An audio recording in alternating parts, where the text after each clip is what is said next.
Hello friends, ഞാൻ ഇന്ന് വന്നിട്ടുള്ളത് മലപ്പുറം ജില്ലയിലെ പുറത്തൂര് കാവിലക്കാട് ഭാഗത്താണ് വന്നിട്ടുള്ളത്. ഇവിടെ നമുക്ക് കാണാം ഒരു പുതിയൊരു പാലത്തിൻ്റെ വർക്ക് നടന്നിട്ടുണ്ട്.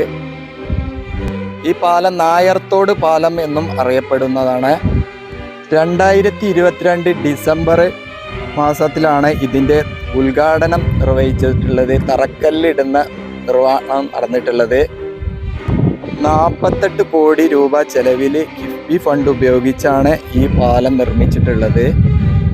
432 മീറ്റർ നീളമുള്ള ഈ പാലത്തിൻ്റെ ആകർഷകമായ ഒരു കാഴ്ച ഈ കാണുന്ന ആർച്ച് ബ്രിഡ്ജ് തന്നെയാണ്.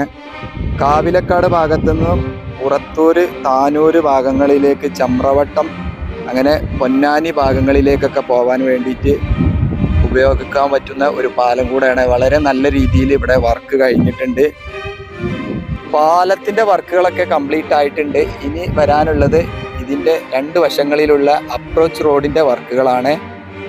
അപ്പോൾ ഇത് നമ്മുടെ നാടിന് സമർപ്പിക്കാൻ ഇനി അധിക നാളുകളൊന്നും വേണ്ടി വരില്ല. മലപ്പുറം ജില്ലയിലെ പുറത്തൂര് കാവിലക്കാട് ഭാഗത്താണ് വന്നിട്ടുള്ളത്. അപ്പോൾ നിങ്ങളുടെ അഭിപ്രായങ്ങളൊക്കെ ഒന്ന് കമൻറ്റ് ചെയ്യുക. ഫേസ്ബുക്കിൽ കാണുന്നവർ ഫോളോ ചെയ്യുക.